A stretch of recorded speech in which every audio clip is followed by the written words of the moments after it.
विकसित यूपी बैठक कानपुर जल्द आ रहा है सिर्फ और सिर्फ यूपी तक पर।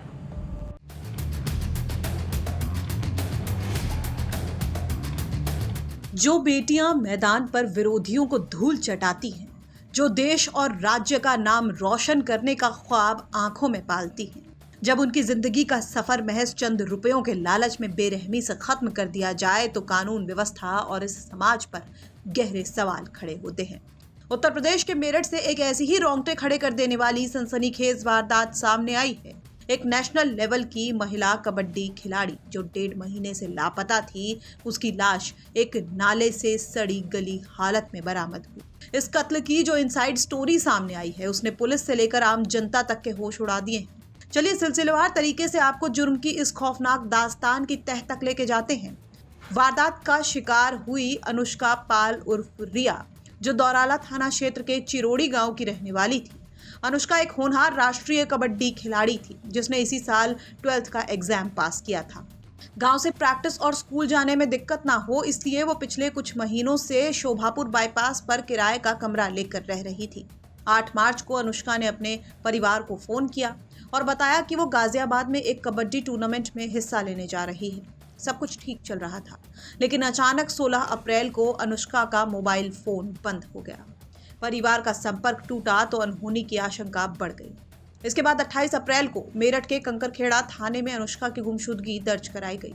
मामला एक नेशनल खिलाड़ी से जुड़ा हुआ था, इसलिए मेरठ के एसपी सिटी ने फौरन 3 टीमों का गठन किया। जब पुलिस ने अनुष्का के मोबाइल की कॉल डिटेल्स के आखिरी लोकेशन को ट्रेस किया तो शक की सुई घूमी एक शख्स पर, जिसका नाम था श्याम थानक। श्याम मूल रूप से देहरादून का रहने वाला था और मेरठ के कंकरखेड़ा में रोहटा रोड पर एक फास्ट फूड के ठेले पर काम करता था। पुलिस को जब श्याम पर शक हुआ और उसे पूछताछ के लिए बुलाया गया तो शातिर अपराधी की तरह पुलिस को गुमराह करके अपने सारे मोबाइल बंद करके चंडीगढ़ और मोहाली के इलाकों में छुप गया। मेरठ पुलिस की टीमें 2 बार चंडीगढ़ गई, लेकिन वो हाथ नहीं आया। आखिरकार पुलिस की इंटेलिजेंस यूनिट ने एडवांस टेक्निकल सर्विलांस का इस्तेमाल किया और आरोपी श्याम धानक को चंडीगढ़ से दबोच लिया। जब पुलिस ने श्याम से कड़ाई से पूछताछ की तो उसने जो कबूलनामा किया है वो हैरान कर देने वाला था। श्याम ने बताया कि अनुष्का अक्सर उसके फास्ट फूड के ठेले पर आती थी, जिससे दोनों की जान पहचान हुई। इस दौरान अनुष्का ने उससे कुछ पैसे उधार लिए थे। 15 अप्रैल की रात जब अनुष्का वहां आई तो उन्हीं उधार के रुपयों को लेकर दोनों में विवाद हो गया। गुस्साए श्याम ने आओ देखा न ताओ अनुष्का के सिर पर ईंट से ताबड़तोड़ वार करके उसकी हत्या कर दी। जुर्म को छिपाने के लिए उसने लाश को एक बोरे में बंद किया और रोहटा रोड के पास नाले में फेंककर चंडीगढ़ फरार हो गया। इस पूरी वारदात और पुलिस के एक्शन पर मेरठ के एसपी सिटी विनायक गोपाल भोसले का क्या कुछ कहना है, आप खुद सुनिए। दिनांक 28 अप्रैल 2026 को थाना कंकरखेड़ा क्षेत्र में अनुष्का पुत्री नीमपाल, जो कि ग्राम चिड़ो की रहने वाली है, इनकी गुमशुदगी की सूचना प्राप्त हुई। तुरंत पुलिस ने इसमें अभियोग पंजीकृत किया गया और साथ में थाना स्तर एवं जिला स्तर पर 3 टीमों का गठन किया गया, जिनके द्वारा समस्त इलेक्ट्रॉनिक सर्विलांस एवं सीसीटीवी की खोजबीन की गई।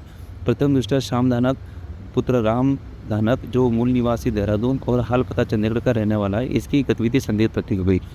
इसके पाए जाने पर पुलिस के द्वारा 2 बार पुलिस टीमें चंडीगढ़ रवाना भी हुई, लेकिन अभियुक्त द्वारा शातिरपुरी से अपना बचाव किया गया। आज पुलिस ने एडवांस टेक्निकल इंटेलिजेंस का सहारा लेते हुए जब गहराई से पड़ताल भी की और उस पर जो भी साक्ष्य पुलिस को प्राप्त हुए उसके आधार पर पुलिस ने इसको हिरासत में लिया और इसे जब सख्ती से पूछताछ की गई तो इसके द्वारा बताया गया कि जो गुमशुदा है अनुष्का, ये वहाँ पे इसका जो फास्ट फूड का ठेला था वहाँ पे उसका आना जाना था और 15 अप्रैल के रात्रि जब अनुष्का यहाँ पे कुछ खाने के लिए आए थे तो किसी बात को लेकर दोनों के बीच में जब कहासुनी हो गई, उसके पश्चात इसने अनुष्का की हत्या कर दी और साथ में इसका शव जो रोहटा रोड का नाला है वहाँ पे इसने डंप कर दिया और पुलिस ने आरोपी को निशानदेही पे जो मृतका है उसका शव बरामद कर लिया है एवं उसको पीएम के लिए रवाना कर दिया गया है। साथ में पुलिस इसमें आगे की अग्रिम विधि कार्रवाई कर रही है। इस घटना के बाद से अनुष्का के गांव चिरोड़ी में मातम और आक्रोश का माहौल है। पुलिस ने आरोपी की निशानदेही पर रविवार को करीब 1.5 महीने बाद नाले से अनुष्का का सड़ा गला शव बरामद तो कर लिया, लेकिन शव की हालत इतनी खराब है कि परिजनों के लिए पूरी तरह पहचान करना मुश्किल हो रहा है। यही वजह है कि पुलिस अब शव का डीएनए टेस्ट करवाने जा रही है ताकि पहचान की आधिकारिक पुष्टि हो सके। पुलिस ने आरोपी श्याम धानक के खिलाफ हत्या और साक्ष्य मिटाने जैसे गंभीर संगीन धाराओं में मुकदमा दर्ज करके उसे जेल भेज दिया है। लेकिन एक उभरती हुई खिलाड़ी की जिंदगी का ऐसा खौफनाक अंत बेहद परेशान करने वाला है। फिलहाल इस घटना को लेकर क्या कुछ है आपकी राय, वो हमें कमेंट बॉक्स में जरूर बताइए। मेरठ से उस्मान चौधरी की रिपोर्ट, यूपी तक।